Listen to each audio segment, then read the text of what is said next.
So welcome everybody. Good evening. It's always a pleasure to have you here. Today we are with Mrs. Maro Kuri. She is a journalist, photographer, reporter, and she will help us. She will explain us all the secrets I can say about reporting, and especially about environmental reporting. So I don't want to waste our time together. Again, if you need to ask something, please don't hesitate to ask. We should use all this time. We should use all the experience of our experts, of our guests, in order to discover all the secrets, but understand perfectly how certain things goes, how to do these kind of things. So I'm going to assign the hosting to Mrs. Maro Kuri. Hello again. Here It's you are the Vera. floor. So I'm working as a photojournalist since 1991. Just some words about me. I had no purpose to become a photographer, neither a journalist. I just had a dream when I was a child to go to India. So I went to study enology, means the science of making wines and spirits. And meanwhile, I wanted to do something creative as a hobby. So I went to a photography school, and there was some friends there that they invited me to go and make a travel in India. So I was working at the same time. So I had collected some money, and I went to India and I make some photographs. So when I came back, there was a photojournalist that I've met on the road, making some photographs in some student riots that time. We're talking about the 1990s. And this photojournalist asked me to see some of my photographs. So I showed him my photographs from India, and he said that the photographs were good. And he asked me to go to a magazine and show my photographs. And that was the beginning. So those photographs with my diary, because I was writing a diary, and Marie Claire asked me to write a text. So I used to write a diary. So my diary became my article, and that was my first publication. And so I really liked that, to do it as a job, as a way of life.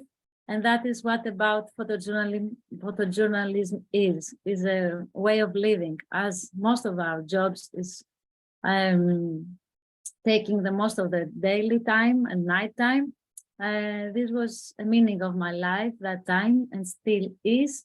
Photojournalism is about Thodoris Papas wants to enter. Welcome. Photojournalism is about connecting with people. It's about connecting with people's heart. It's about connecting with Mother Earth. And it's about investigating stories.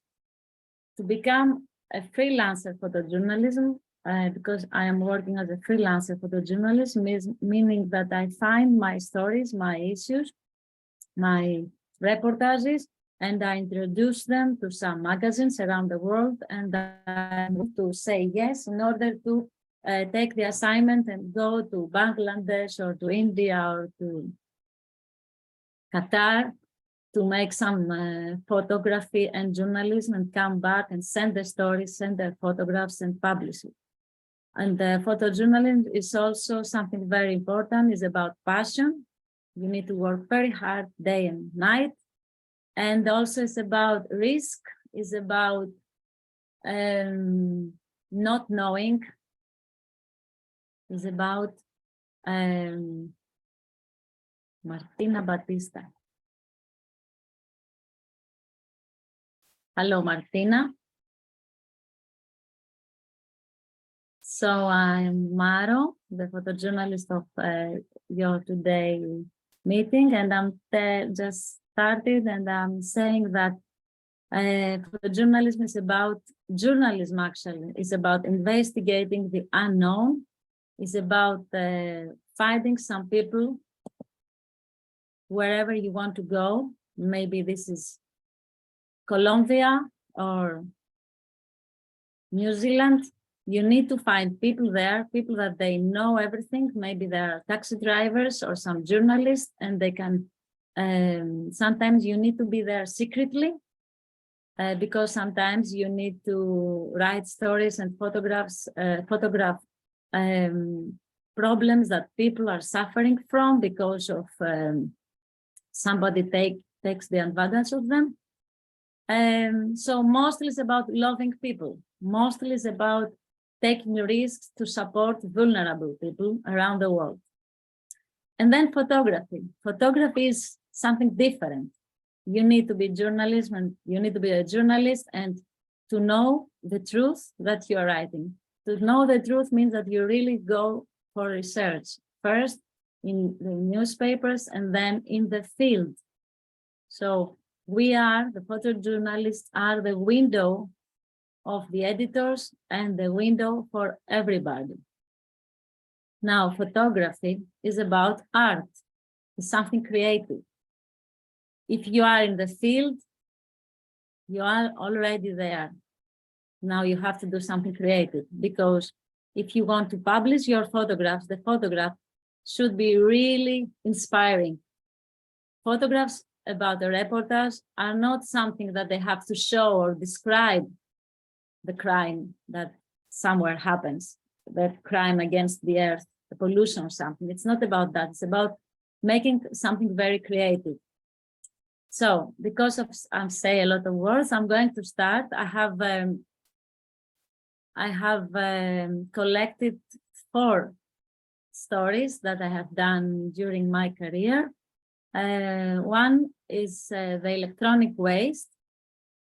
So I'm going to make an introduction about what is electronic waste, and I can also share. Give me a second. Share some screen. Share screen. Here we are.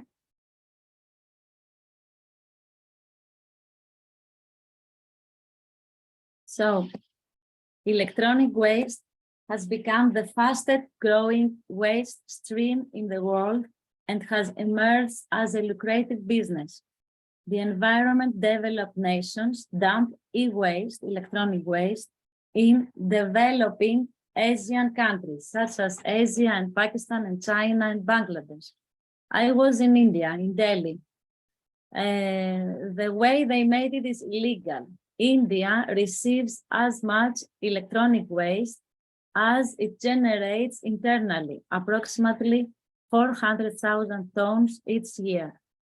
Almost all of it is being recycled in poor urban locations that they have no schools, no squares, no coffee shops, nothing, just electronic waste rubbish, electronic, like tons of little hills of electronic rubbish. And all the people there, families, they are growing up there, their children, just by, you will see in my photographs that they're exposing, everybody's exposing to hazardous heavy metals and deadly toxins such as cadmium, beryllium, and brominated flame retardants. I'm reading my article. Almost all electronic and electrical appliances like computers, mobile phones, iPods, refrigerators, washing machines, televisions, everything that we just throw it to the ecological, let's say, recycling garbage, most of them, they illegally go to those little neighborhoods of India and Bangladesh, China, and Pakistan. These products are stripped down to yield valuable metals like platinum, gold, and copper. So I went in Shakti Park neighborhood in Delhi, where monitors and towers of computers are dismantled.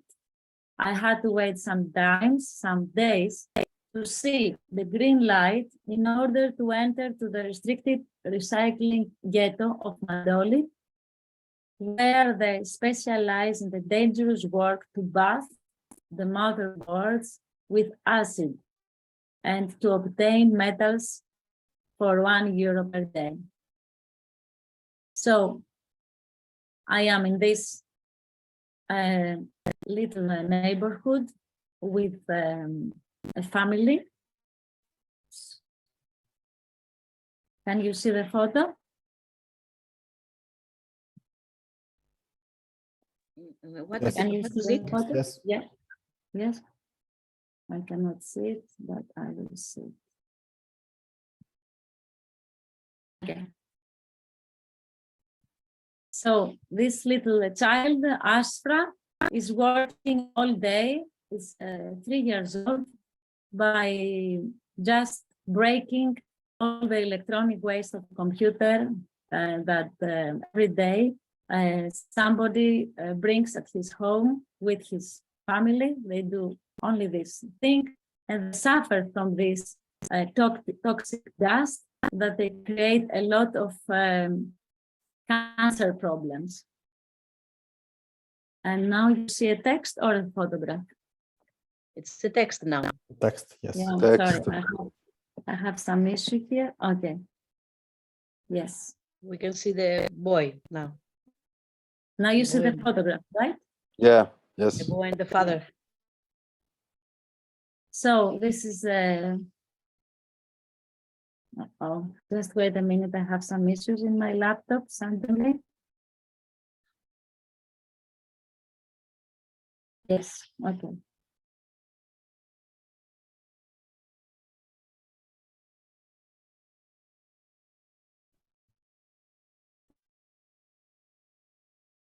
The child seems ill, no, this one.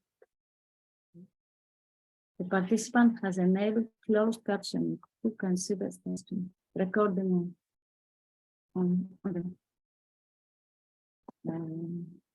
Please give me 1 minute. Something happened here. No.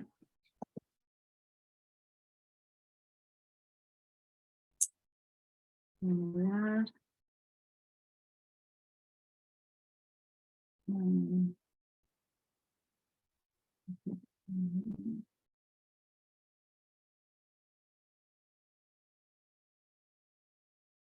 Okay.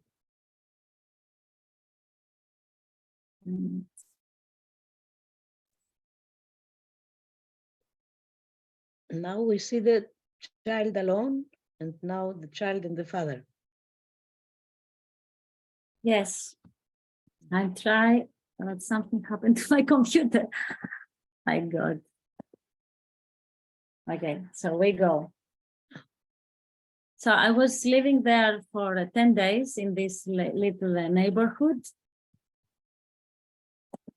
And now you see the order. I'm sorry about that. I'll try to fix, but something goes on.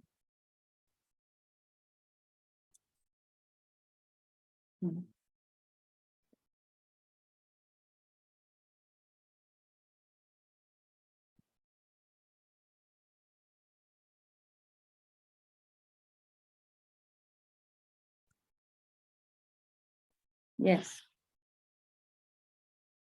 So you see the way they live. This is the house. The bed is somewhere there. And we are talking about thousands of people that they're working like that. I managed to arrive there. I went in a very cheap hotel and I asked a lot of people, and there are many people that they work there. So somebody trusted me and he invited me to his house. So that's the way we go. We try to let the people trust us. And we have to trust also the people. And I always write all the names and all the way of life that people do, all the information that I can collect from the field. And then, the reportage flows from one house, maybe you go to another house, maybe you go to another village, and that's how it goes. And I'm always with my camera. In the evening, maybe I'm somewhere else, maybe I'm far away from my hotel, and maybe I have to stay in this house in order to see the life of these people and understand. It's very important to understand. Sometimes, maybe you can find the people that they are doing the crime. You have to understand why some people, let's say, choose the evil way, the bad way to do things. We have to understand also those people. In journalism, we cannot take the part of one side. We have to understand both sides because we are all human, and sometimes all of us, we can make mistakes. So it's interesting to see why someone does this crime. And then we can be more specific, we can be more good journalists, let's say, because we can understand and write about both sides.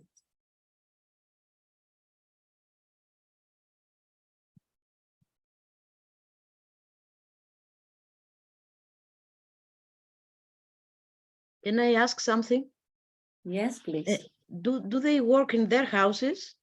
Do they bring the monitors in their houses, or is all it a those factory? places that we see now are houses. Okay. They grow up, their kids in these rooms. That's why I started the story with kids. That's why they have a lot of health problems with cancer.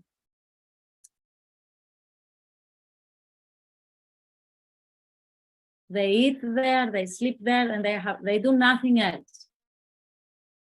And actually, most of the people today in the planet, because the issues of health is about human health issues, but also about planet health issues. We are the same. Earth is not belong to us. We belong to the earth. So the lack of earth actually right now gets really sick. You see, this child has a cancer. This is the family, the mother.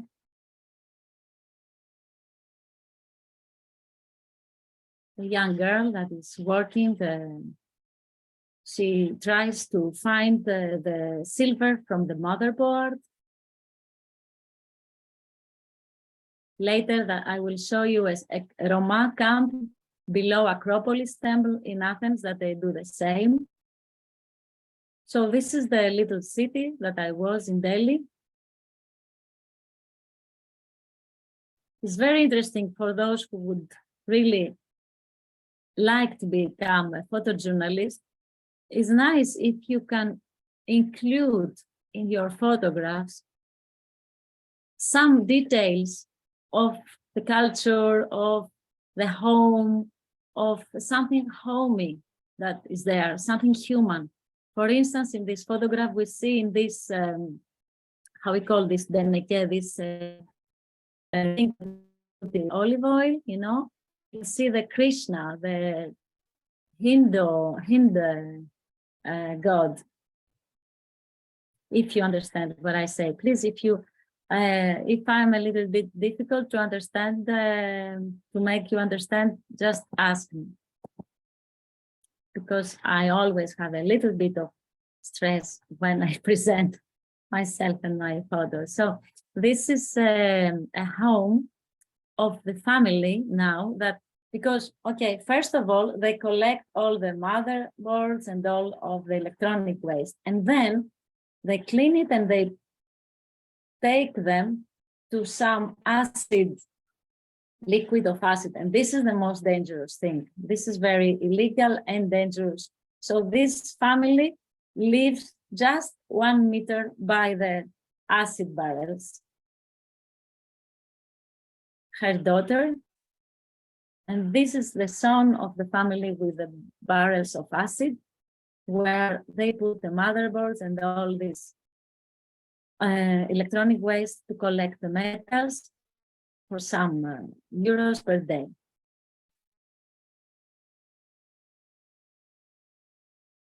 I can tell you that the smell was really difficult. It's very difficult to breathe there, even for me that I was there for some hours. And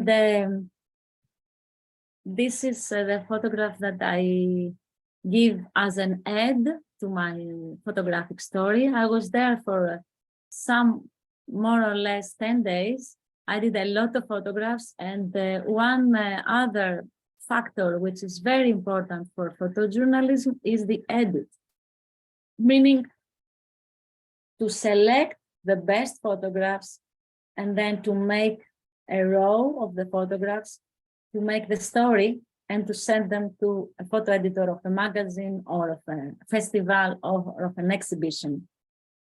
So for me, the best way to show my photo reportage is the best photographs artistically, meaning talking, speaking, like an art. The first photograph should be the best of all the story. That's why I showed you this. For me, this is the main photograph of the story. So I present my story with this. And then maybe the middle, you go to another good photograph, like this, which is also strong. And I give an end with this, which is more artistic, and at the same time, you give a meaning of hope. You give a meaning of life. You give a meaning that we will do it. We can support each other. I want to support those people by my photographs and my article, by making globally known that some people are really suffering because we are consuming a lot of electronics and we don't recycle them. And now I'm going to the next story, which is the Roma below Acropolis. We are doing actually the same in Greece. A lot of Roma people, because they are poor, they found this way to find some money to survive. So I read my article. Greece, my country, should be a global museum, Italy also, yes. And Greeks should earn their living only from their uncuttable prehistoric, ancient, Byzantine, natural and historical sites. Poverty and violence are phenomena very common, seeing through my eyes over the last years in my neighborhood, because I live in the city center. Unfortunately, the children are again the first and the biggest victims, because children are working too. The Roma children try to survive against misery just 3 kilometers away from Acropolis, in the area called Tavros. If people are living in Athens, they know this area, Tavros. It is a point for me that all of us have to stand, think, and act. And this is about journalism and photography, to act, to show, to speak, to show your photographs. Almost 30,000 Roma from Albania and Bulgaria and Greeks have entered Greece in the last 2 years. Since 1998, 1,000 Roma have lived in the slum in Botanikos area, 3 kilometers from Acropolis, the municipality of Stavros. This township is in the heart of crisis-suffered Athens city, where the first botanical garden in the world was created in the 4th century before Christ by Theophrastus, the most famous student of Aristotle. About 600 children from infant to 15 years old of age live under extremely unhealthy conditions in a full of rats, garbage strewn township. The Roma families survive by stealing and collecting metal garbage and wires in order to sell. The Roma children do the hardest job burning cables to extract the copper contained inside, which creates a toxic cloud from cancerous dioxins that hover over their shanty town. They sell the copper to the black market of scalpers for €4 per kilo. Their timeship is settled illegally in a private land, so they have no access to clean water, nor to electricity, sanitation, neither, of course, school and medical care. Today, most of the Roma people live in a toxic environment full of collective or stolen electronic waste, metal garbage, and wires. They used to burn and extract the copper or the silver that contained inside in order to sell to the black market of the scrappers. At the same time, Roma keep dressing like Roma, marrying like Roma, keep their traditions, custom, and their language. So I want to show the contrast between the culture and living of Roma inside the urban waste around the globe.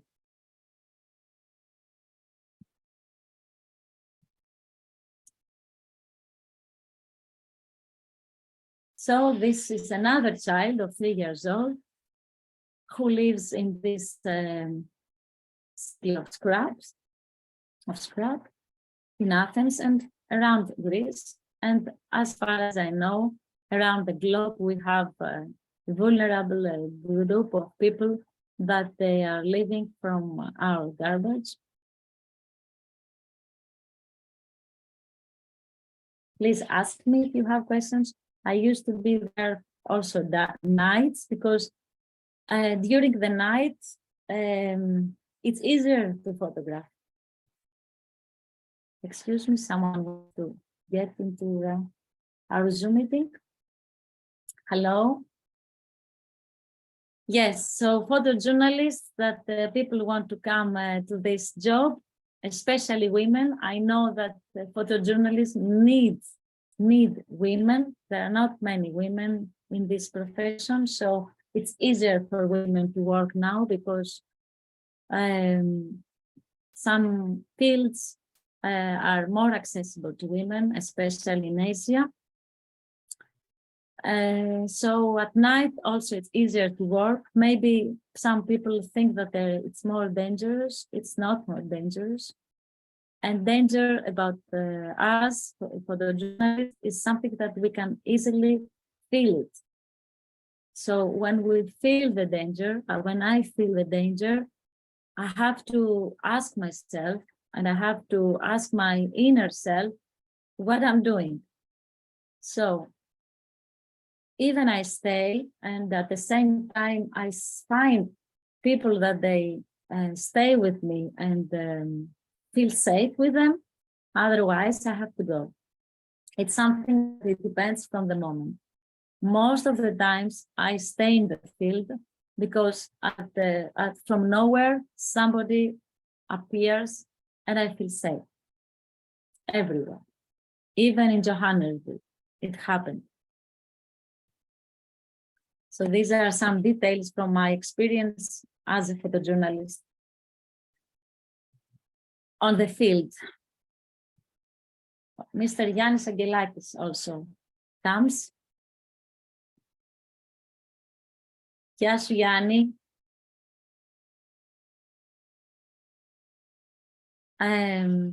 For the people, for the students and participants of this meeting that they just came, I want to introduce myself. I'm Maro Kuri, and I'm working for the last 40 years as a photojournalist around the world.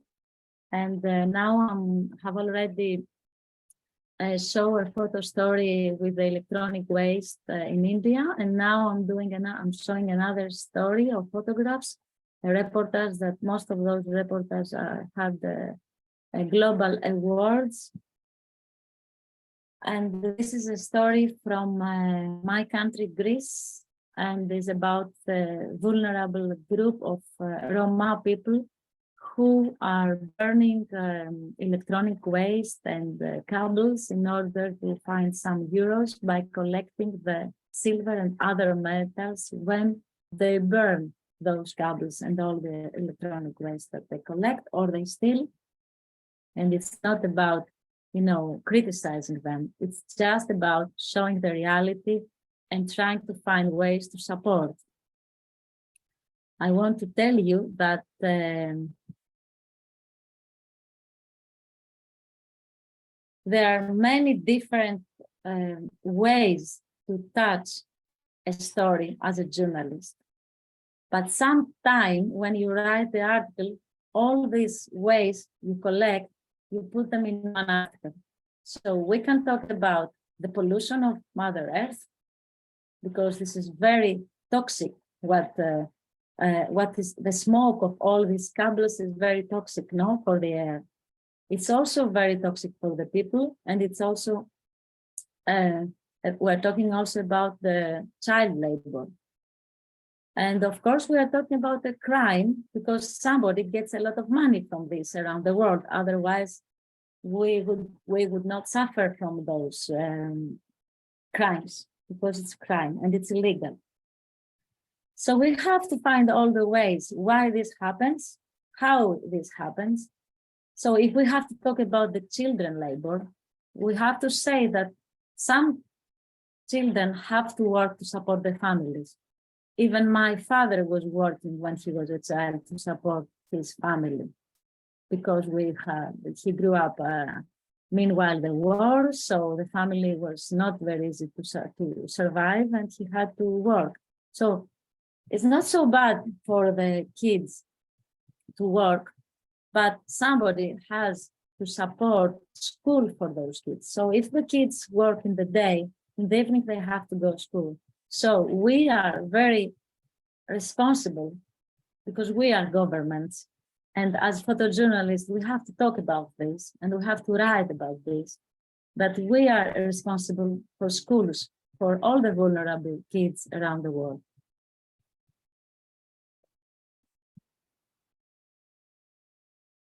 So yes, kids are the wise society, and kids do everything in this society, Roma.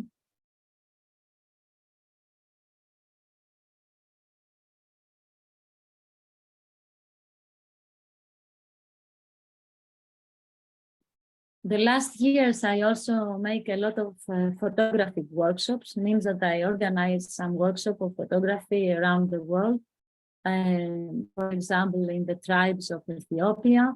And sometimes we go to some cities in Greece or in other countries, and most of the times, easily, we go to Roma camps. So I can tell you that camps of Roma are everywhere.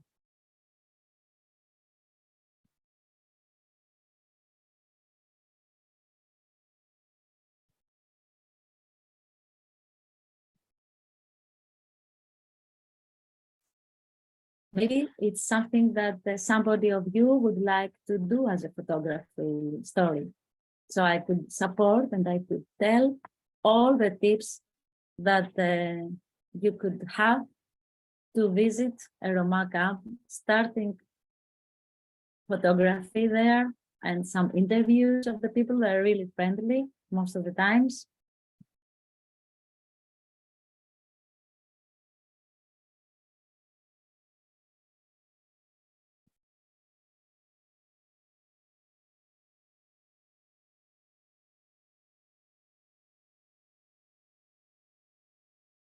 So this is let's say, one of the three bosses of this Roma camp. And this is his house. And this is the bedroom that in the day, they make it as a pool table.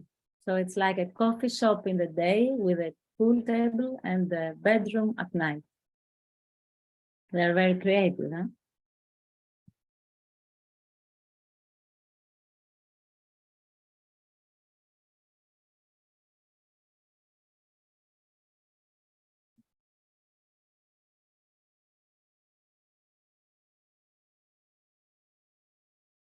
So you can see the Acropolis at the end.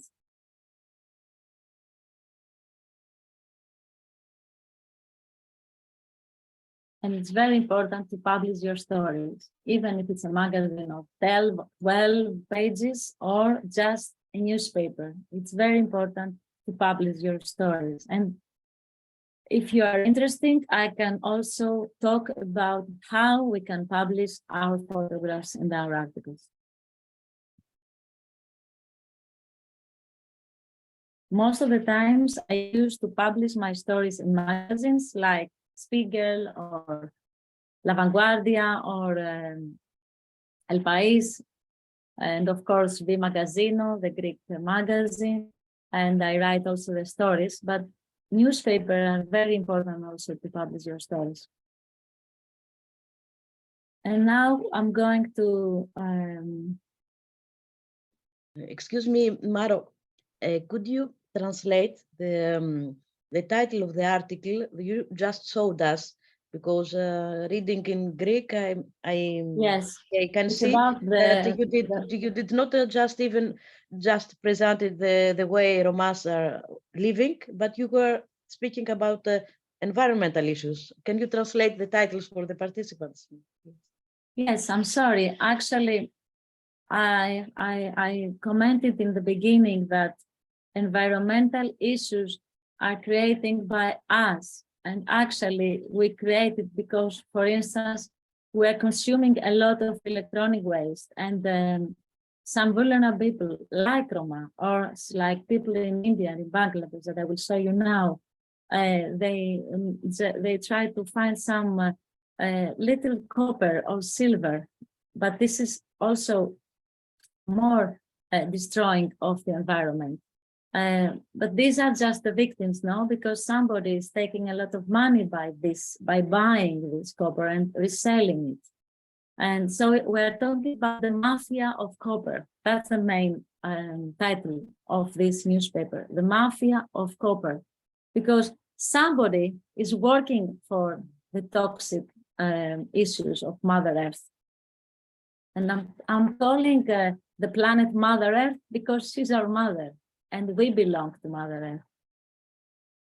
So the title here says the mafia of copper, toxic bomb in Botanicos. Botanicos is the area of Athens where we have this scrap city, and where we have all these cancer substances because of the electronic garbages that those people are stealing, or they can just find it in our garbage outside of our houses.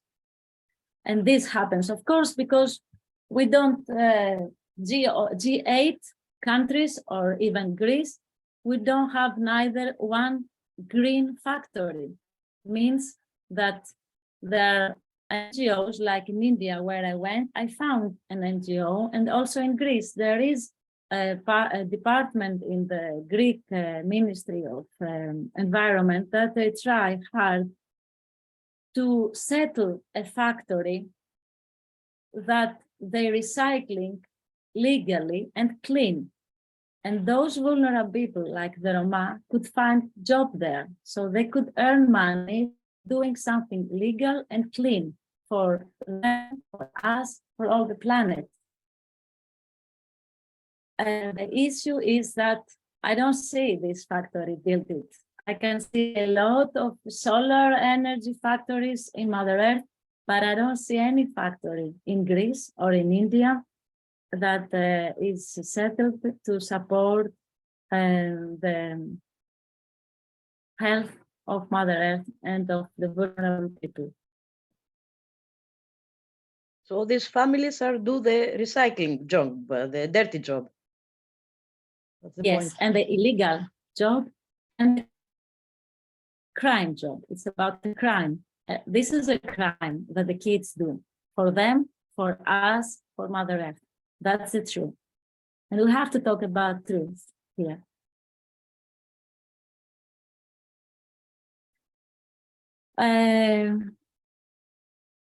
Shall I continue to my next photography story?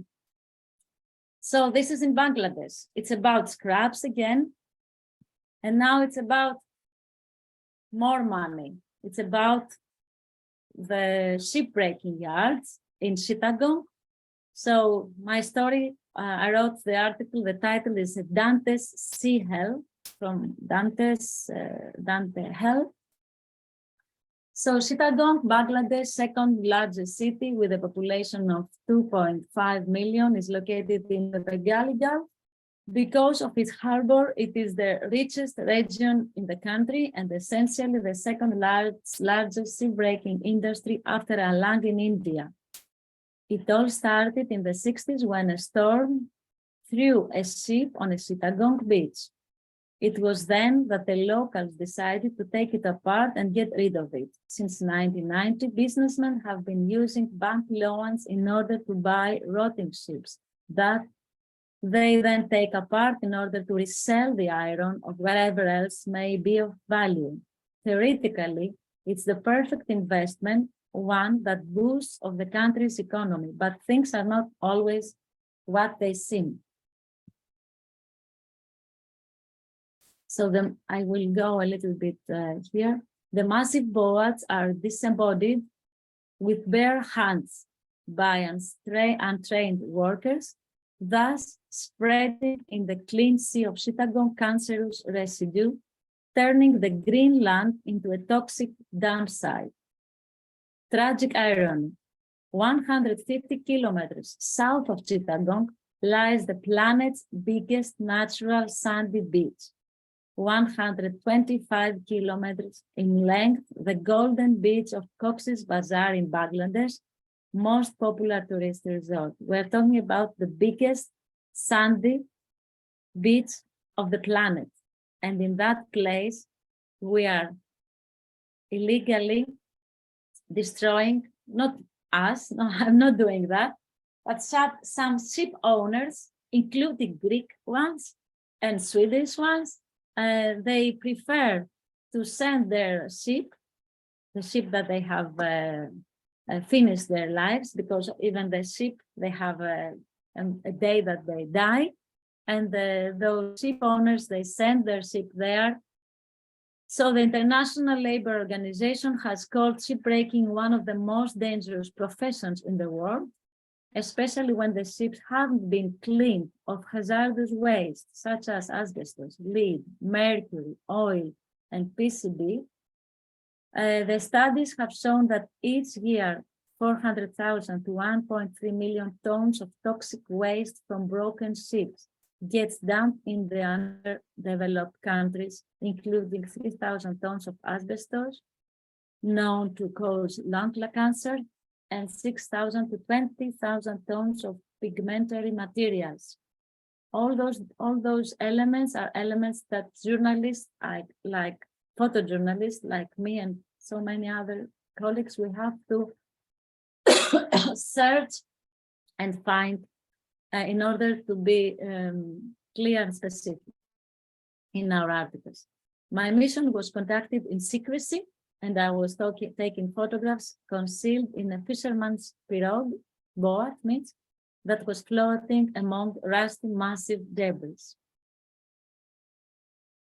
So the daily wage is €2, and those slaves that I met in the shipyards tell me how they ended up here after the floods that destroyed their crops. Actually, Bangladesh is one of the main victims that victim of the environmental catastrophe. All this, the increasing of the temperature and all these differences and changes, actually, the changes that we have in planet Earth the last decades, they create a lot of environmental problems, especially in Bangladesh, and especially floods. According to Greenpeace, 20% is under 15 years old of age of those people that they work in the shipbreaking yards. The cutters who cling to the ship to slice it apart earn 3 or 4 euros a day. Nobody wears a mask or gloves or shoes or even a uniform.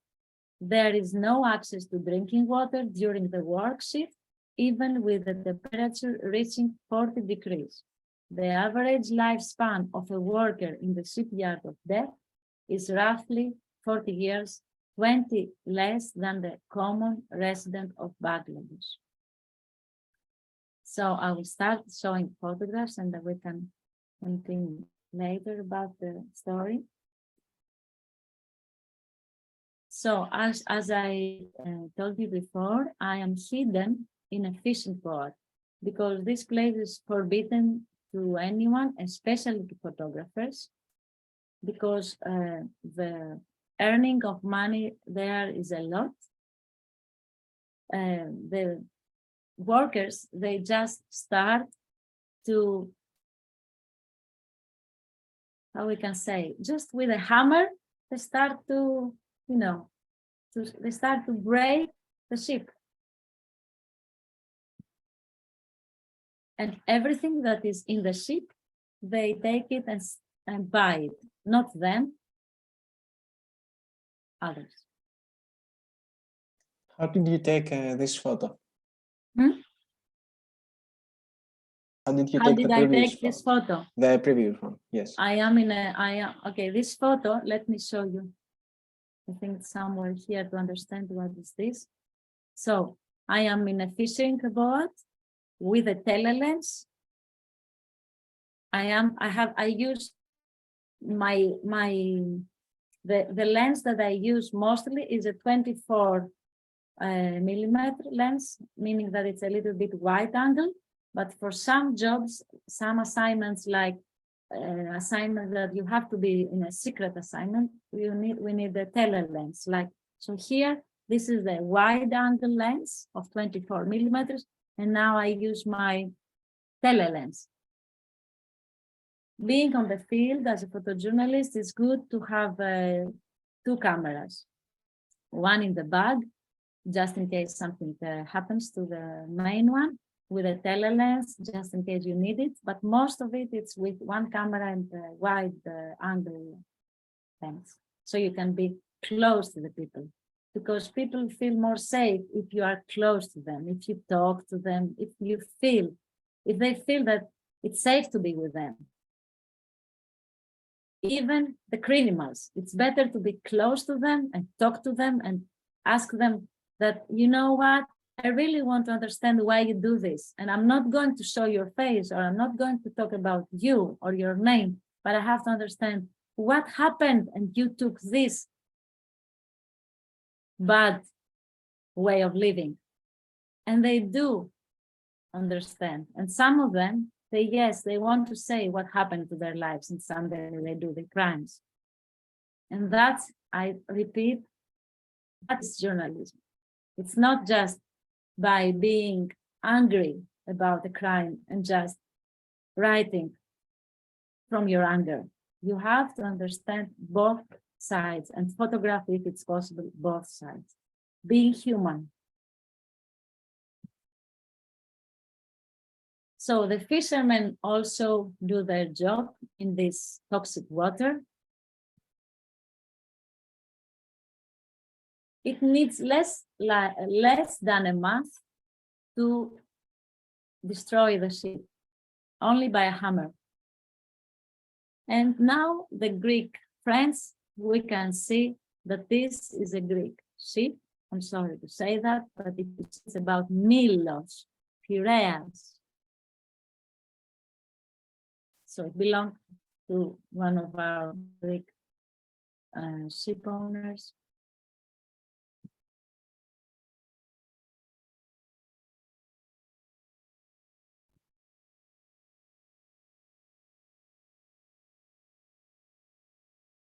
It's interesting in our photographs to show the life of the people into the field.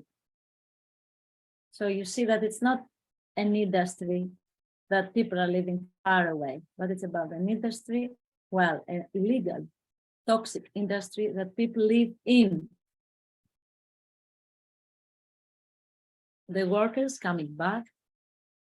What surprises me is how clean they are, how dignity is important for the people, because they are there just for work.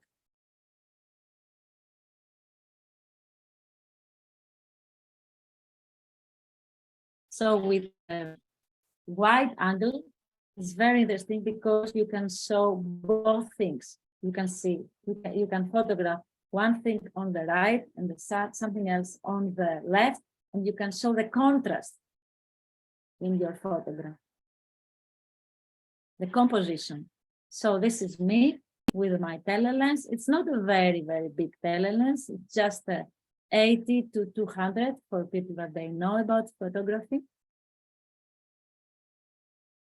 When I am in countries like Islamic countries or Hindu countries or countries with different culture or religion, I used to respect all their ways of living.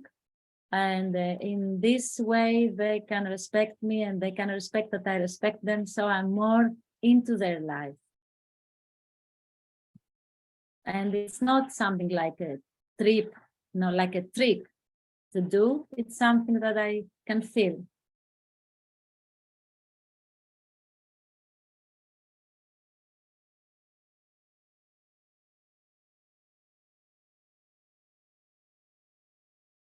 So you see the paradise at the end, no? So this is a paradise. The beach starts here. We have a little river here, but this is the place where the ships are going.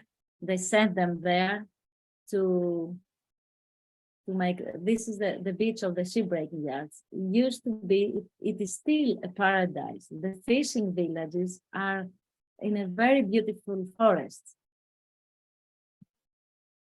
If the shipbreaking yard continues to stay there, all of this will be not exist soon. So I was staying in the villages of the villagers. So this is a little temple of the villagers' families. I interview the people. So this old man also works with his grandson in the shipbreaking, in the ship, and also the beautiful kids and the school.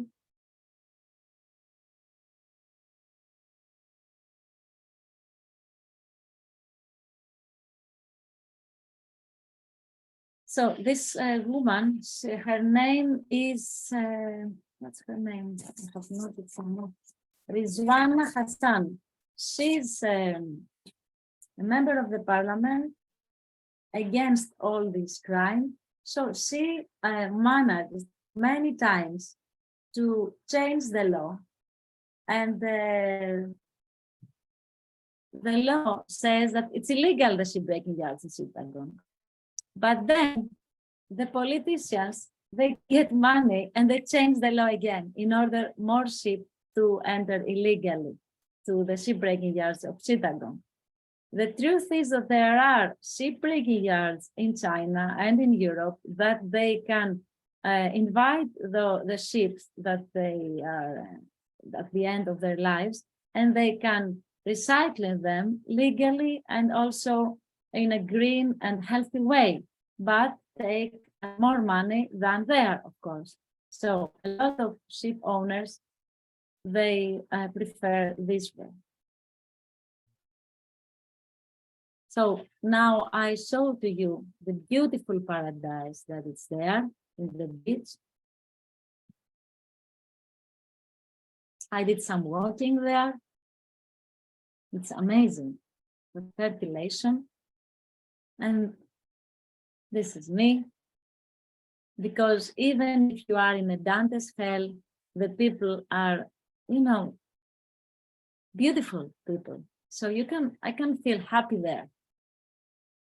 Because I can have a piece of food with them by sharing as a family. And then I had to continue my photography reportage by showing to my article the beach, which is the biggest sandy beach in the world. And of course, the people there are Muslims, so they swim with the clothes. Cox's Bazar Beach.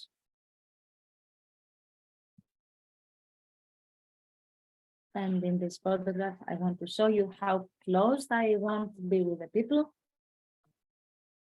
photo. So if you have questions, especially people that they just came, please ask me.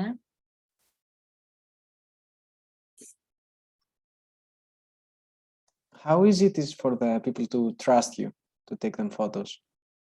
Can you repeat, Odysseia? Yeah, sorry. How easy it is for the people to trust you, to let you take the photos to help you with, I don't know, food and shelter? First of all, I have to trust me.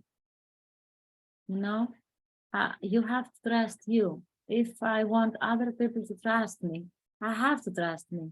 I cannot go to other people to tell them, trust me, if I don't trust me. So I have to be very clear with me what I'm going to do, what I'm doing, why I'm doing this, why. And I give answers to me. First of all, because I really like photography and journalism. I really like it. I really know that when I'm in the field, I feel like a child. I feel innocent. I managed to hold innocence in me. So if you're innocent and if you have doing all the research, you go to the field as innocent as you can. Of course, you are, and I am adults, but at the same time, we feel like we don't know anything and we want to know everything. So you are there and you say, you know, I don't know anything about you and I really want to know what's going on here. Even if you are in Roma, sorry, Eugenia Kuri wants to enter. So even if you are with Roma, even if you are with Golden Dawn fascists, you have to be clear. And you have to be there and say, I want to know, who are you guys? And what's happening here? What are you suffering from? You know? And so they feel that, somebody is interesting about me. And people want to show you everything. Even if they don't speak any word of English, they find someone, most of the times the teacher of the school, or they go to another village and they find people to make themselves being understandable. And sometimes needs a lot of days to trust you.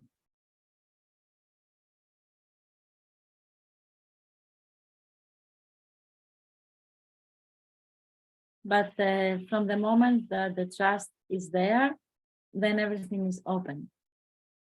And I'm telling that we need always to take care of ourselves. Most of the people just came. Okay. I mean, you are not playing there. You have to be taking care of yourself always. You have to smell if something is in danger. You have to smell it. You have to have a lot of instinct. The instinct is very alive for the journalist, and also to be very focused. If you like a photographer, you have to be very focused. Where are we now? So most of not always, we have to write down with whom we talk, where are we, and what those people do. So every photograph of the photographs that you already see till now, they have captions. And this is the most important detail of the job of photojournalism after the photograph. So first you go to the field, okay, you go to Chittagong or to Cox's Bazar, those beaches that are very connected, and you make photographs. And you are as an artist there, you know, it's like you draw or you write poetry, you just feel inspiring. You do your work as an artist because you are in the field. You don't have to do any investigation, you just photograph. And when you finish photographs, then you have to drink a coffee with the people, and then you have to learn everything about them. So since you know everything about them, then you write down the caption of each photograph. And the photograph maybe has you know, just a board with a beautiful paradise. But if the photograph is nice, means that somebody will publish it because the readers will find interesting the photograph. So they will stay in the page. They give attention at this page that the photograph is published. And then they will read the caption that is there. I will tell you about this woman later. They will read about why this girl is scared. What's happening in this school? What is this school about?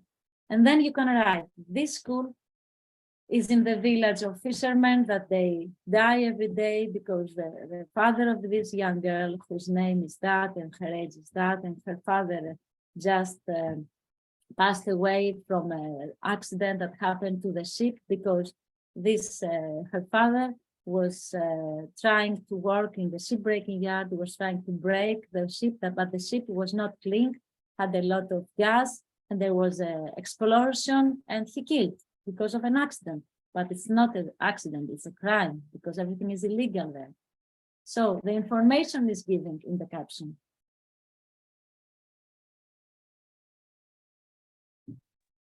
Because we are in the field, we are in the shipbreaking yard village. Can I ask you something?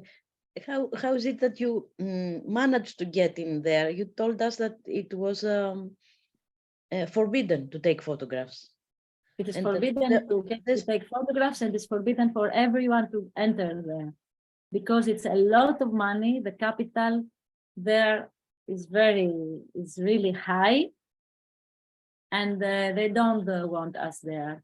I entered there because I have found in Brussels, in internet, I found first of all, how we find the story. Okay, first of all, how we find the story. I read a lot of newspaper, international or Greek even newspaper, the little articles, the very small articles that they are not already expanded and published. So somewhere in a little article, like 5-10 lines, I read about the Chittagong shipbreaking yard. And then I tried to find information, and then I found an NGO called Shipbreaking Yard that is based in Brussels, and they have also a website, you can find it. And I asked them, do you go there? Can I join you? So after some months, I was there, and this NGO, they have some people in this village.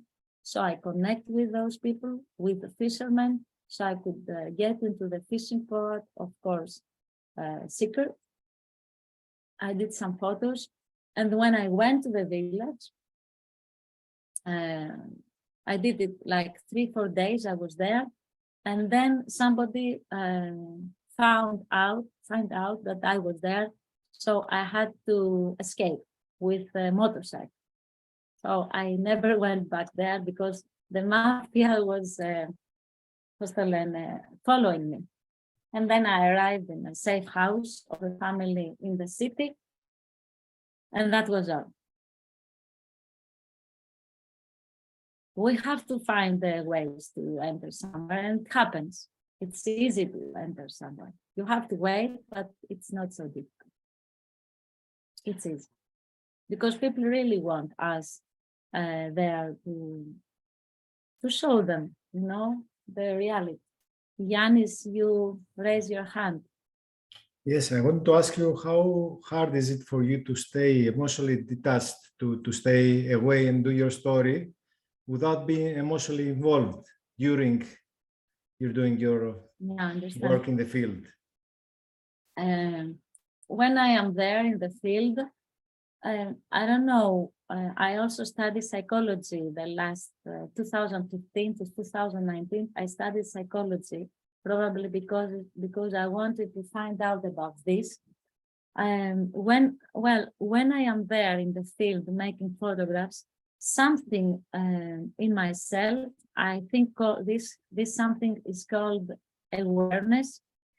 Through photography and through connection with the people, I can be so aware that feeling is not overwhelmed. So I'm not like collapsing at all. I'm so aware, I'm so there, I'm so in my here and now that I do my job and I create photography and I'm asking people. I can be there as human being. I can give my hand to people. I can understand them. I can make them feel that I am understanding them. And then when I come back and I do my job, I edit my photographs and I write my captions. It happened to me that then I would start probably crying, or it happened. I just share my experience sometimes, especially when I see death, when I see, like in Lesbos, in Moria. I was there for some months, and in the morning we've seen a lot of dead bodies in the beach. At the end, after we come back, after we finish all these stories, then it was really difficult to handle and to deal with that. So when I write my stories, I used to share also my personal experience, my feeling, because it's better to share yourself. It's better to expose myself to, it's better for me. It's healing to share. And you know me, Yanis, do I show you as a healthy person, no? Most definitely. But I just asked because I always had the question. I read the story about this photography. I think he won a Pulitzer Prize with the condor and the kid in a historical photo, who was too deeply involved, and I think he died out of it. Kevin Carter, I think he was his name, and he was telling the story that after he took this picture, it would haunt him forever. So imagine being close and taking photos, especially where death is involved, like you said, like in Moria or Lesbos. It has to be, you have to pay a toll. So you have to find ways to stay emotionally away. Well, if we go to this conversation now, I know my colleagues, most of our colleagues, they have already experienced pain. It's pain for me, it's, how we say, it's something known. I'm familiar with pain. I grew up with pain. I grew up with violence. So maybe this was my my paper, you know, my angel, my supporter, to be in places with violence and the danger and the fear is something that I was familiar to. And I'm doing a psychotherapy for the last 20 years, so I can and I know that I can easily be in families, in camps, in societies with tribes and people, vulnerable people. I can be with vulnerability because I can connect easily there, because I know how to deal with that. Pain is my strength. So if I can make it creatively, if I can write about it, if I can share about it, and if I can photograph about it, it's like a salvation for me also. So I can connect with those people. And this is my personal saying.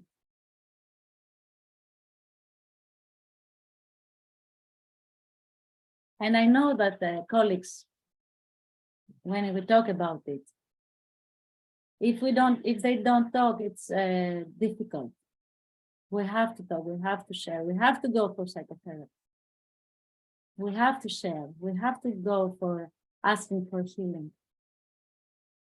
Because otherwise we do only the job and we come back and we are alone, or we have just a fake relationship. And life is also beautiful. Life is also dinner with family and friends. Life is not only pain.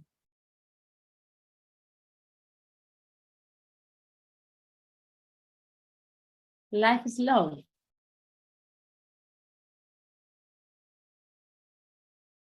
So we have to find love.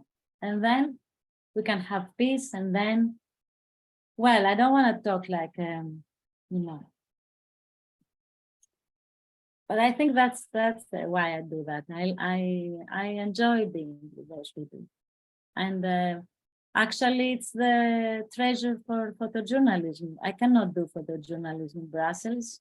No, everything is so typical there, and everybody's foreign there. I mean, people are not connecting. They are not together. They are not in togetherness. So we have to find the golden line to have both, you know, substance and spirit and healthy, and yeah. I don't know if I gave you some answer to this. I mean, pain is in our life. We cannot escape from pain, so we have to deal with that. Otherwise, we stay alone in our office working, and I don't want to be a job victim. I did it a lot. But we have to study. We have to be educated. We have to take care of ourselves. We have to update our spirit, our education, our mind, our heart, our body, till the end. That's my my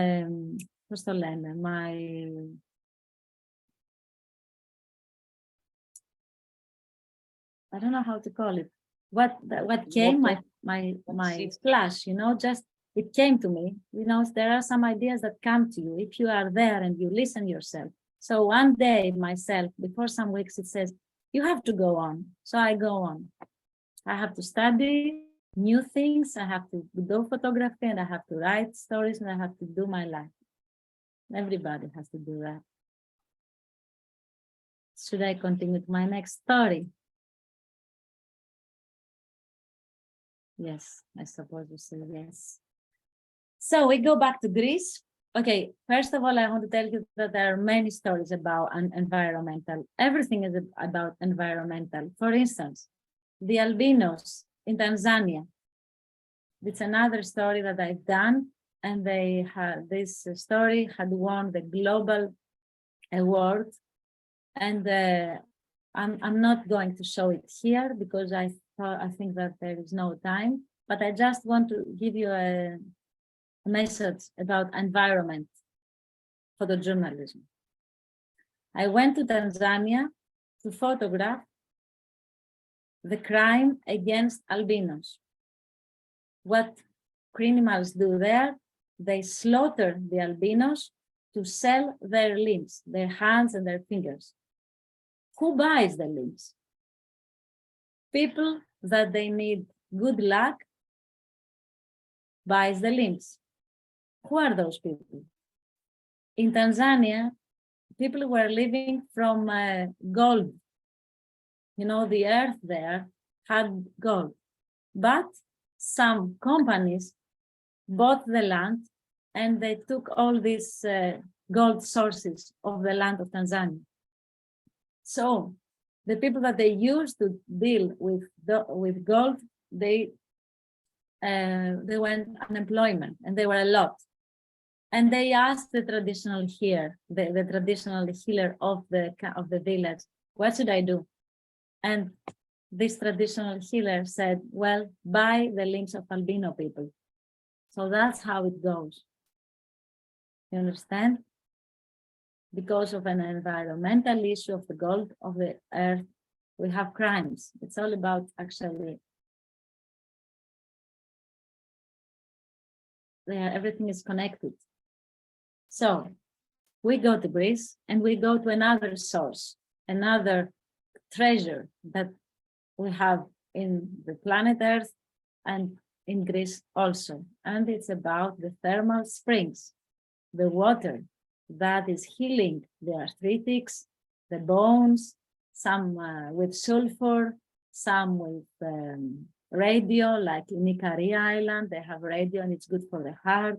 So we have all over Greece different thermal springs, natural springs, that from the beginning of the century, people knew that they had it in the land and they used to go to heal themselves. Like old people, they go and they swim in little lakes or some baths that they make for the arthritics. You know what's arthritics, no?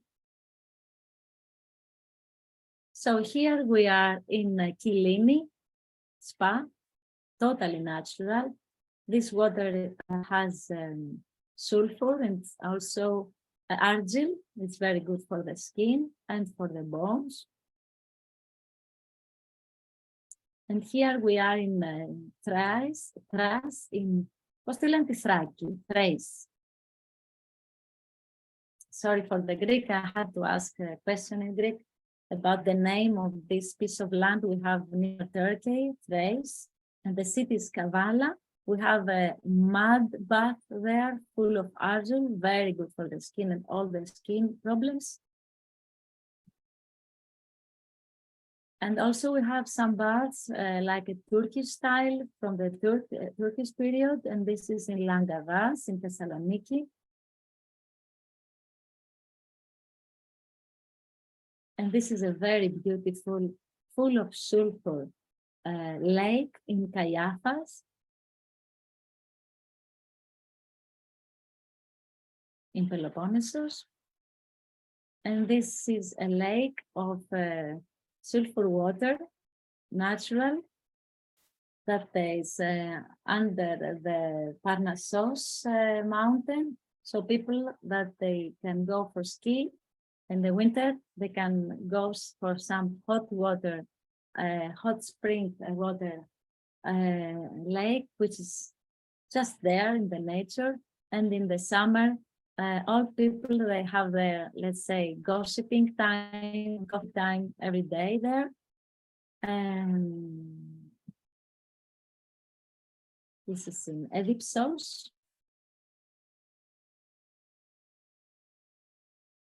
For me, it's really nice to be with old people. Old people, they know a lot of history, so you can learn the history of your country, of your family, of your village, without reading any page. And this is the trusting history because they experience their moments. Yes, Yolanda. It was a general question. I can ask it later. Okay, as you want. So this is in Karadere. No, yes, Karadere. It's in near Drama, in a mountain there in Rhodope. And we can see from the sulfur, you see the water, which is green and makes a little river in the land because of the sulfur. So people there, they make some shanty houses just to have their bed there and have some sleep and take their bath, their healing bath.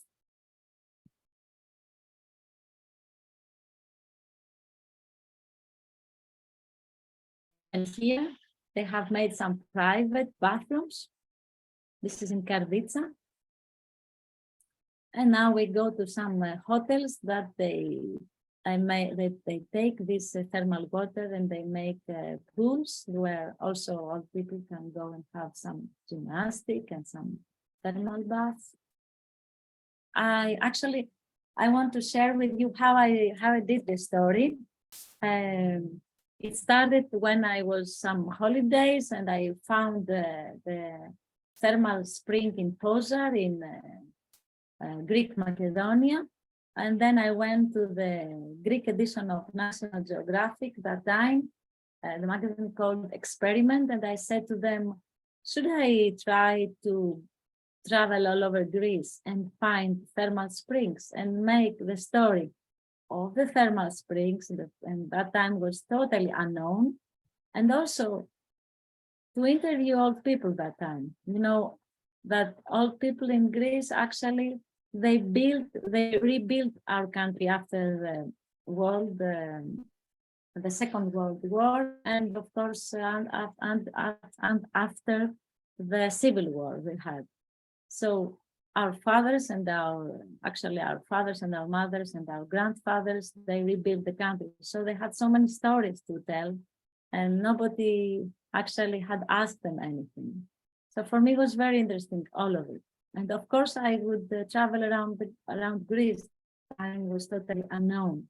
It was about 1998. So the magazine said, okay. So I took a car, an old Mercedes, and a lot of films. And I started my travel. And how do I start? So I had to do my investigation. Where do I go? No, they were not famous, those springs, except some of them, like 5, but there were more than 100. So I found, by investigating, a book about, actually it was a real story, an actor after the Second World War. She wanted to go for performances around Greece. So she found this clever idea to go for performances in the hot springs because everybody was there at the summertime to heal themselves. And they had made the little rooms or little hotels, little motels.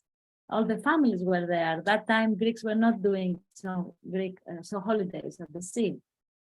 So she took her actors and she went on soldier's van. And she asked the soldiers to go around Greece to those places.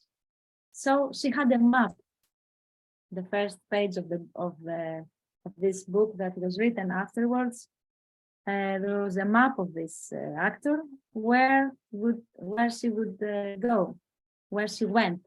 So I took this map and I followed her steps, her stops after 40 years. And I went to those places. And I found local people that they were having fun and at the same time therapy in their land. I also found very beautiful Turkish baths. And I also found people that they were coming from Germany, and the public insurance was paying them to go and find therapy in those spas, in those natural Greek spas.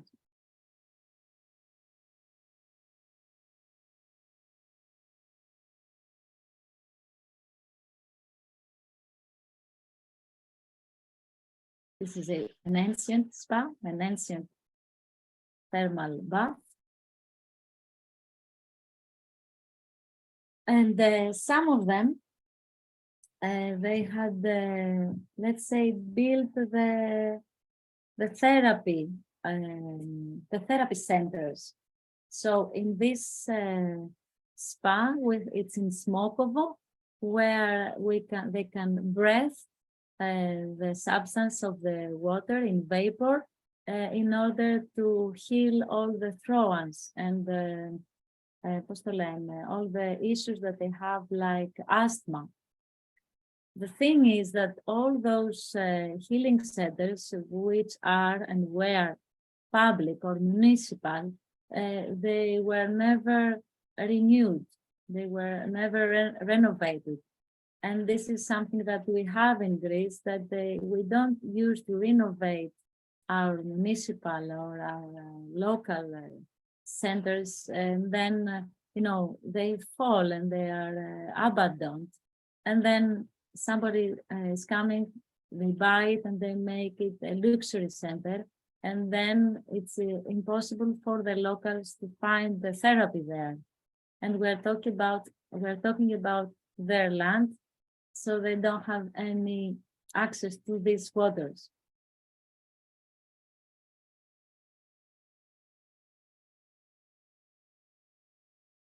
So you see, I have found different little caves or beaches. This is a lake of Argyle in Kilkis in Greek Macedonia.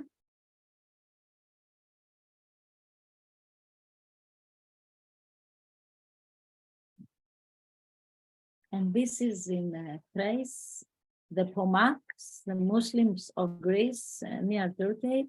They have also beautiful springs and I also photographed a lot of their lives there, so I had a lot of photographs of how the people live in these springs, in these little cities that they are built because of the springs.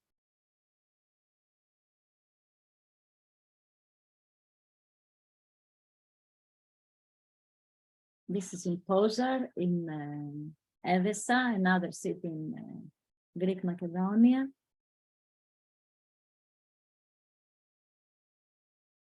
Also, the water is very good to drink it because it disappears the little stones that some people have in the stomach, the stones. And this is a photograph that I made in the city of the springs in Pozar, where the old men and women that they were living there for 15 days maximum, they had to do the therapy for 15 days, so they stayed 15 days, 2 weeks.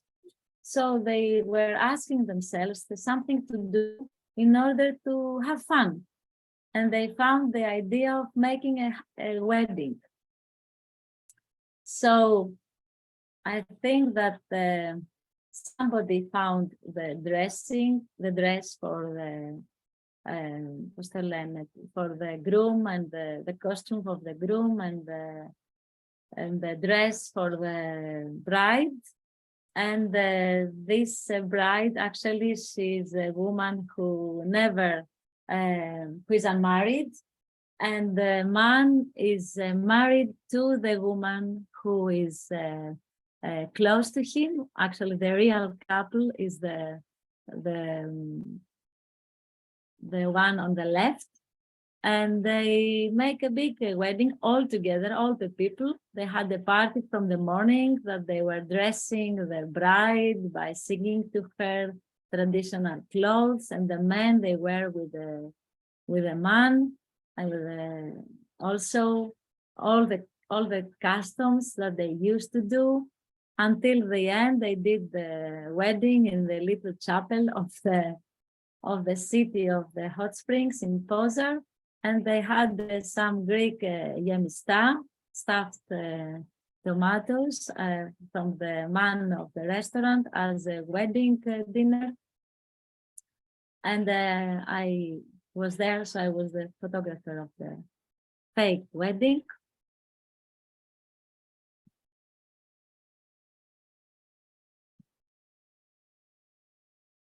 So we can see that Mother Earth has a lot of treasures to provide us.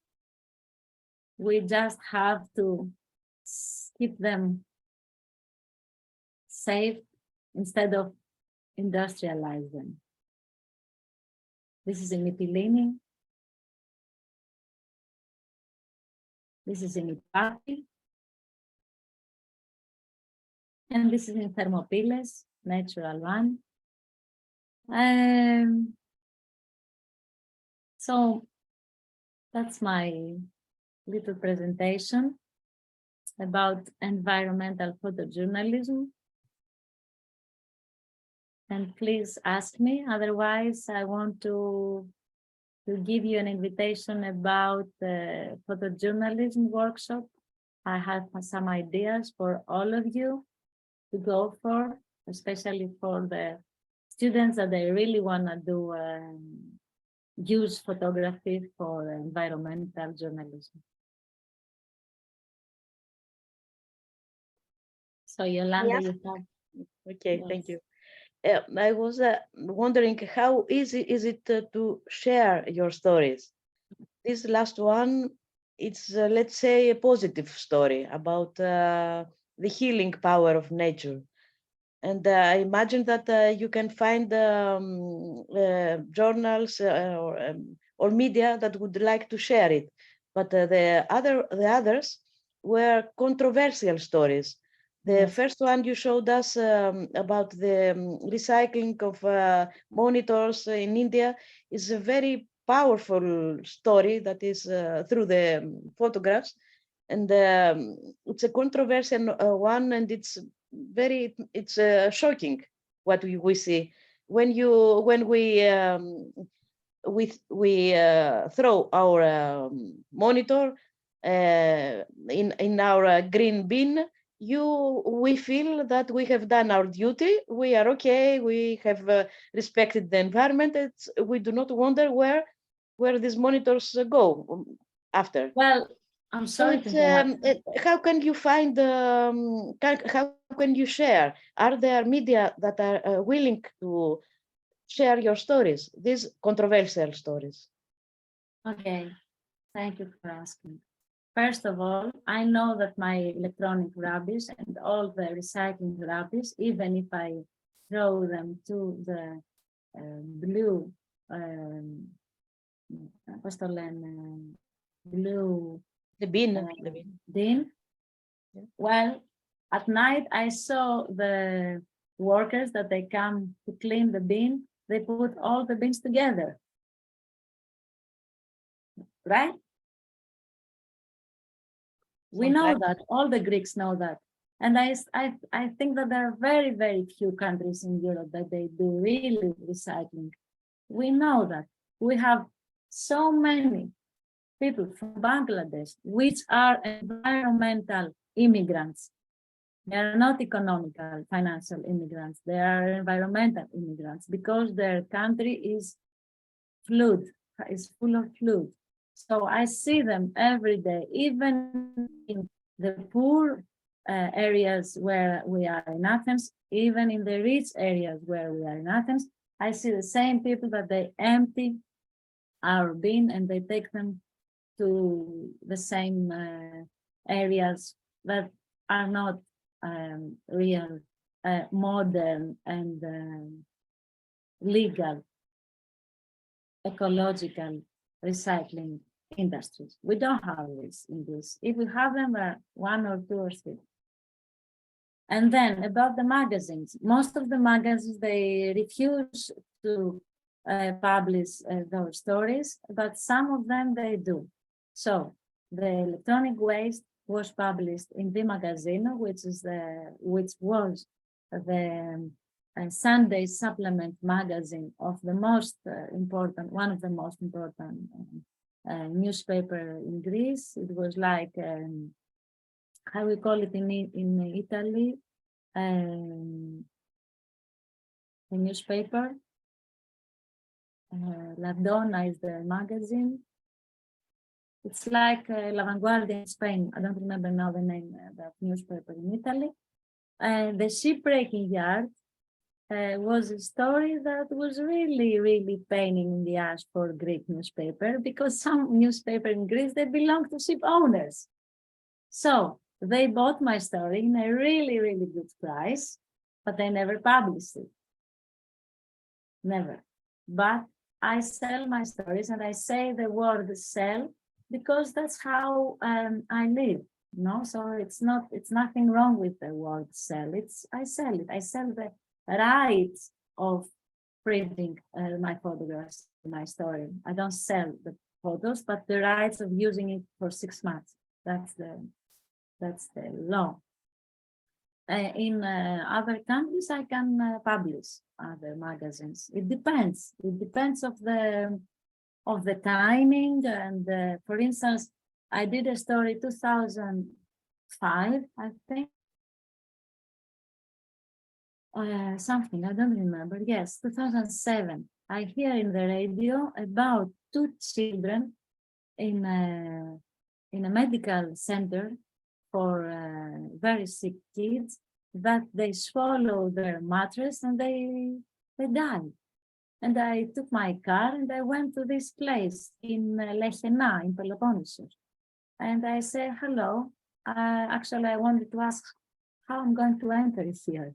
And I said, well, I will tell my truth. I said, I'm a photojournalist and I really want to see what's going on here, because the staff was really in a trouble, because the staff was accused to murder. And the director says, welcome, come and stay here. So I stayed in this medical center in Lechena for 5 days and nights. And the worst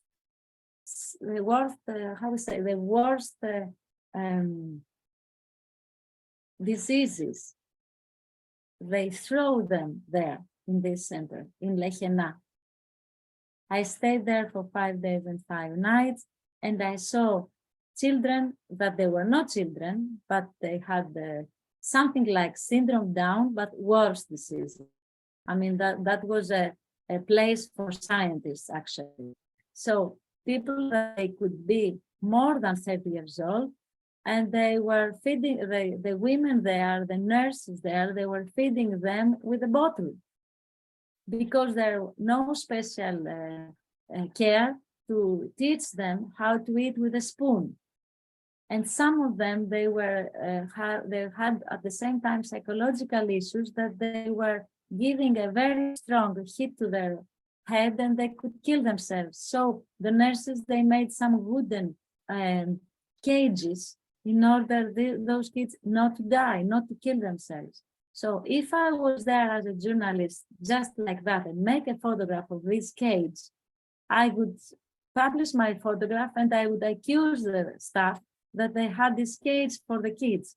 But then I would be a wrong journalist. So my duty is to find out the truth as more as I can. So I need to investigate and stay in the field for days and nights to understand. So the truth is that this medical center had no doctor at all there. There were 80 sick people there, 80 kids and 22 nurses. The nurses had no education at all. They were women from the village that they could find job there. The only thing that those women were giving to the kids was something like motherhood and care. They did what they knew. They couldn't do anything else. There were no specialists that they could learn those kids to do something with their hands, like how we call them, job therapist, or there was nothing. There was a group of 80 years old, 5 people of 80 years old volunteers from Switzerland, that they told me that in the similar centers in Switzerland, one kid has 4 nurses specially educated for a disease for each disease. There were kids that they had, the nurses, they had, how we say, put a rope to their hands in order not to kill themselves. So I could do a photograph and I would say, oh, those in this medical care, those people are doing this. But then I could understand that they couldn't do anything else. This story, nobody wanted to buy it and publish it in my country. I went to everybody and I was very famous that time. I was very famous because they were giving me assignments to go everywhere to bring stories, and they did not want the story. But that time there was the first media online, Protagon, that they could not pay that moment, but they asked me if I have something to give for them, like an old story for free. And I said, this is what I'm going to give you. It's in my website, marocurie.com, and they call it the alchemist, I call it the alchemists of love.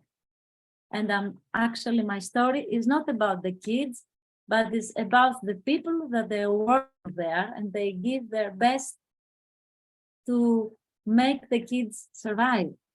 And the kids are happy. So after some years, BBC found my story. And BBC came here, they asked me to be with them, they paid me, and we went with BBC by bus to the city of Amaliada, which is around 3 hours from Athens, because BBC is a national channel, so they didn't want to, to ask money from the citizens. So we went by bus. Can you imagine that? So we did the story, and then was globally, if you go to BBC, you will find it. So it was globally known. And then we had made the request to people to find a way to support 2 kids that they were there in the medical care in this medical center, only with those kids had only syndrome Down, meaning that they could be out of the cells and they could go to school. And because of BBC, we managed for those kids to go to school. So then the TV channels of Greece, they said, can we show your photographs? You understand how it goes.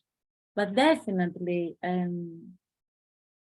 our story, there will be a time that it will be published. I had all my stories published always, except this one that was published after some years.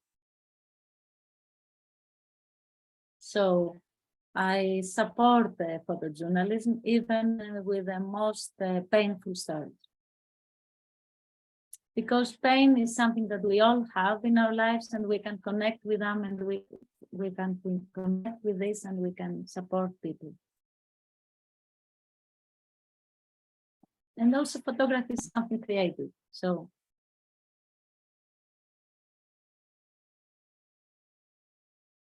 yeah, so we have like 4 minutes and I want to encourage people and you guys that you want to go for journalism, environmental journalism.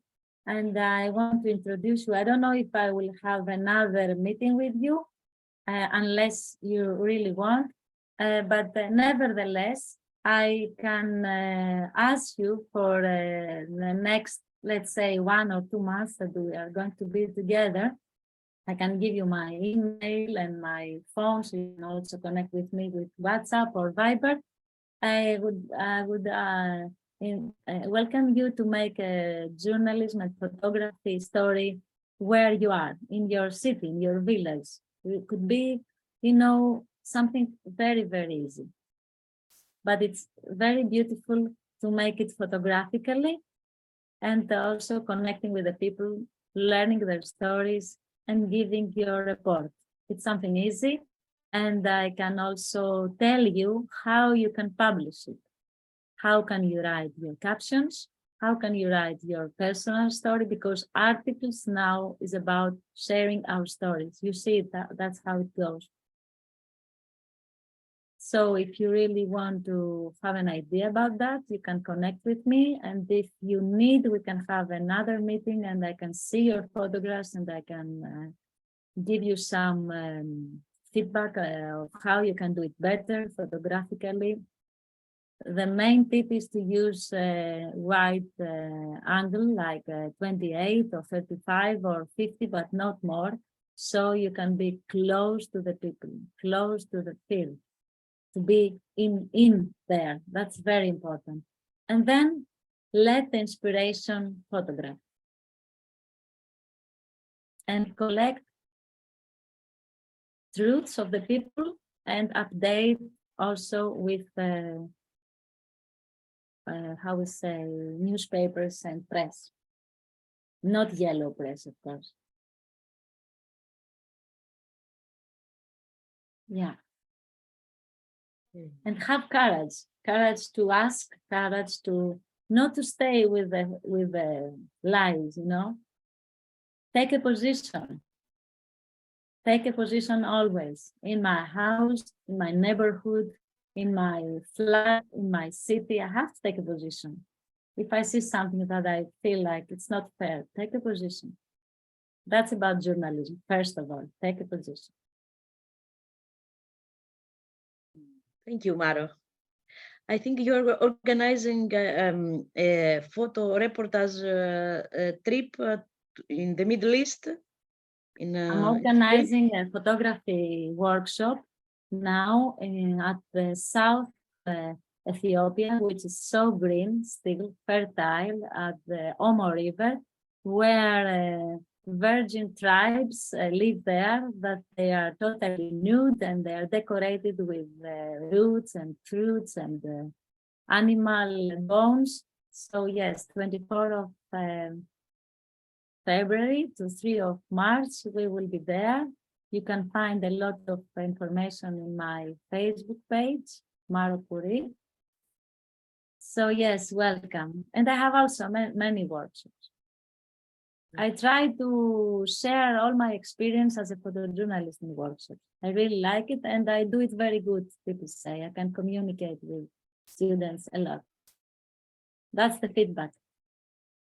It's I good know to because say I have been your student in one of the workshops, so I know. I'm better than that time. It was 10 years ago. Now I'm really much better. Okay. Really. It's also how we say, it's also something that I can evaluate, and I can be better myself by sharing and by teaching, and it's very interesting. Yanis, you want to ask? I just clapped before. Okay, Just thank clapped. you. What But about since the others? Please act with me. Say something, even in Greek, it's okay. And where are your faces? I don't see your faces. That's not fair. I show my face, and Eugenia, Vasilis, Antonio. Show yourself, guys. If you want to be a photojournalist, you have to show your face. Anyway, what about you, Eleonora, Stefanos? Ask me. Antonio, Bacino, Peripli, ask me. So, hi to everyone. And firstly, thank you, Maro, for your great work you're sharing with us, this amazing and long work. Thank you. And just a brief question. Firstly, you have said sometimes the job as journalist is dangerous.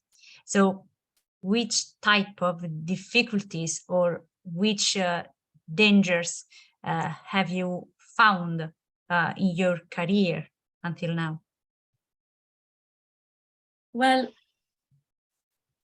personally,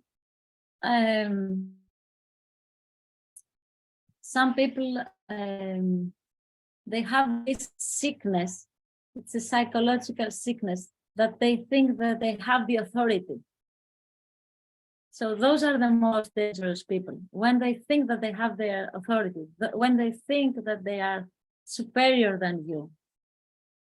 They can be violent, and this can be everywhere, even if someone is a mafia man, or even if someone who has a psychological issue, you know, dangerous everywhere, even outside my house can be dangerous. No, not this house. So what we have to take care of ourselves by being aware and by cleaning our energy. It's very interesting to have your energy clear. And if you find that you are afraid, you have to take care of your fear. You know what I mean? Instead of saying, no, I'm not afraid, but that's not truth. If you feel fear, you have to accept that you feel fear. And then you will see what you're going to do. But the first step is accept what is the feeling. And this is about psychology. We have to accept our feelings. So that's the most dangerous people for me. Even now, I was in Tanzania with a group. I had my students there, and I had this feeling that now they can go by themselves and photographs. And of course, with my group, I go only in safe places. So we went to a village, very poor village, that the women, they were making some alcohol spirit from some local fruits, and they were dancing. And just somewhere around, in another home, I was entering to make some photographs, and they were playing cards, and they were very accepting me to photograph them. And then a young man came really in a very violent vibe, you know. So I had to go, you know, I don't want to stay with violence. I have to go. I don't want to go. I don't want to, there's no importance to fight. You can go. You don't have to fight with the bad. You can just accept it. And always there are people to support you, always. There are everywhere people that they are like angels. But if you feel fear, you have to accept it, and then you're going to see what you do. Even you go, or even you stay. It depends on the moment. Sometimes I leave, and sometimes I have to stay, and there is someone else who supports me. It depends on the moment. And I don't believe that it's more dangerous for women. This never happened to me. And because I have children, I decided to avoid the first line of war. I can photograph the refugees and the continuous, the next step of what war is. Thank Most you. of the time, people say, readers say that from a story that it's about poverty and catastrophe on the environment and vulnerable people and crime, they say that in my stories and in my photographs, they see, let's say, the happiness to people, even to very vulnerable people, because somewhere the happiness always is, the joy is somewhere. We were born with joy. And this gives hope. And I really believe that the earth will be safe. I really believe, because you are here and you want to support earth. So go for it. Because you are the new generation, and I really believe in you guys. I really believe that you are not victims at all, and you are so taking position. Because I have 2 kids of your generation, and I see how they go for taking position to the fair and to the unfair.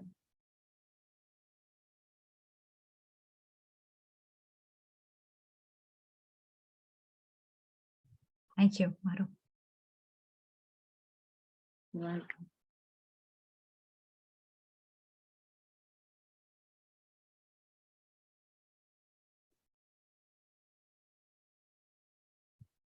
So, are you in to make photography issue, each of you, or both of you, maybe in couples, if you live in the same city? For the water, for the square of the city, for the energy of the city, for the vulnerable people, refugees or Roma of the city. How do they work? Do they live from our waste? Everything is about environmental issue.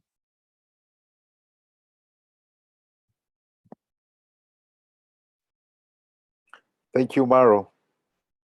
Should I I really stop sharing? appreciate your pictures, but also your attitude. And I'm very curious to know, when you are in the field, as you said, of course you organize your connections to be there. For example, you said with the ONG, but most of the time when you are in the field, you are you alone with the people you meet. That's true. Yes, most of the time I'm alone. Sometimes I can be with colleagues like journalists, but yes, 90% I'm alone. That's the, I think, very interesting thing. Actually, aspect of the. I'm not alone. I am with myself. Yeah, And that's it's really all. good I mean, company yeah. to be with yourself. Yeah, not alone. You're right. And also curious, how much you prepare your We have work to prepare. Well, before going there.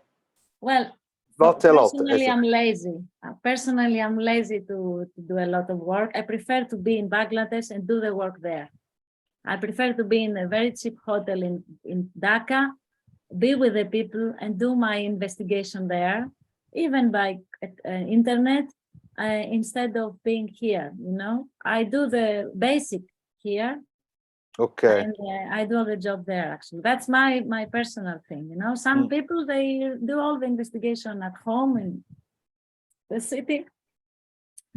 Me, I prefer to be there because I can investigate everything and I can ask, I can ask people. Like now I was in Tanzania for a workshop with my students, some people. Actually, the workshop is open. Everybody can come, even with a mobile.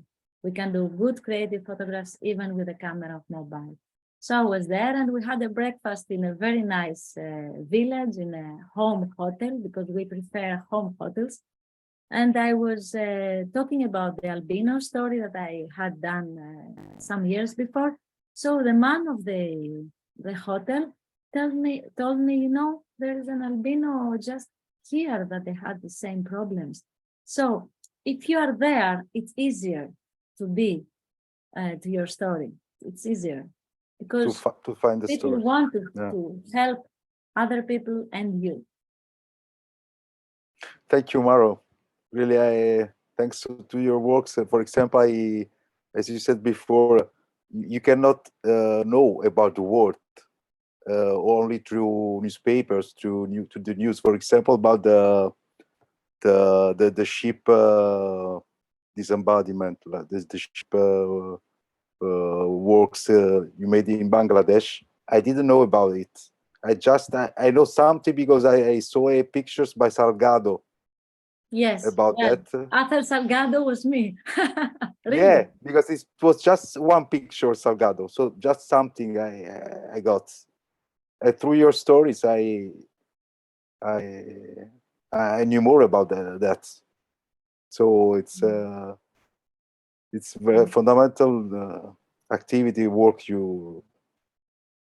Thanks for that. Thank you for saying that. We all need a bravo, even here and everywhere. We need a bravo. It's good to say bravo, even to ourselves. Sometimes. Yeah. Thank you. Well, Thank you, Maro. I think we have to say goodbye now. Thank you very much for your presentation. you're welcome. Thank you for the invitation and thank you to all.